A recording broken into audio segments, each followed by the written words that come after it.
La leçon qu'on doit tirer, c'est d'abord que les épidémies fantastiques qui ont frappé l'Occident au cours de l'histoire, eh bien, ça continue. Les agents pathogènes, les micro-organismes, ne connaissent pas de frontières.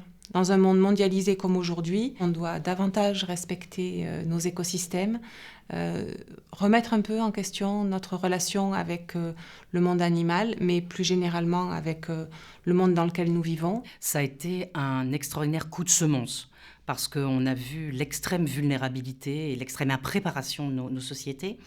On n'est pas prêt parce qu'on n'a pas respecté le principe de précaution.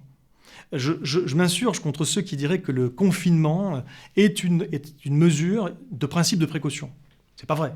C'est une mesure de gestion de crise et ça n'a rien à voir avec le principe de précaution. Le principe de précaution, c'est en amont des crises. Si on avait respecté le principe de précaution, on n'aurait pas démonté les structures de l'État qui faisaient qu'on avait assez de respirateurs, de masques, de gel, etc. et de lits. Il faut bien comprendre qu'avec la crise sanitaire, aucune de nos capacités de production n'a été atteinte. Nos réseaux de télécommunications, nos réseaux d'énergie, notre agriculture, nos infrastructures ont été complètement préservés. Mais avec la crise climatique, il n'en ira absolument pas de même. On le voit à chaque manifestation, incendie, tempête, ce sont des morceaux entiers de nos capacités de production qui sont brisés. Pour moi, vraiment, cette crise, elle nous apprend que nous devons absolument concentrer toutes nos forces sur la préparation de la crise climatique, j'allais dire qui vient, mais qui est déjà là. Lisbonne avait été en grande partie détruite par le séisme et puis par un incendie gigantesque.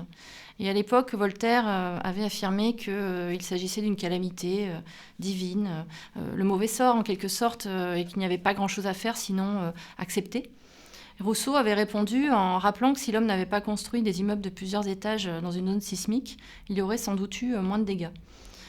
Je fais un petit parallèle avec ce qui se passe aujourd'hui, avec, de façon caricaturale, le clan des Voltairiens qui accuse une fatalité, on n'y peut rien, avec derrière un peu une injonction « soyez résilients », qui est, je trouve, dangereuse, et le clan des Rousseauiens qui rappelle qu'une crise n'est que le révélateur des dysfonctionnements préalables, celle-ci c'est le cas également, et que finalement, si les services publics, notamment dans différents secteurs, n'avaient pas subi de lourdes pertes dans les années précédentes, on aurait été sans doute plus collectivement en capacité de réagir face à la crise sanitaire. Donc moi j'aime bien cette deuxième approche parce que je trouve qu'elle remet au centre la notion de responsabilité. Responsabilité du passé, responsabilité du présent et du futur. La responsabilité est au cœur de la résilience et je trouve que reprendre ses responsabilités, c'est aussi reprendre les rênes sur le destin. C'est se remettre en capacité de construire un futur désirable.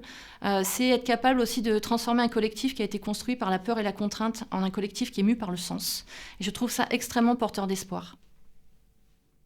Ces entretiens ont été réalisés début octobre 2020, 3 semaines avant le deuxième confinement.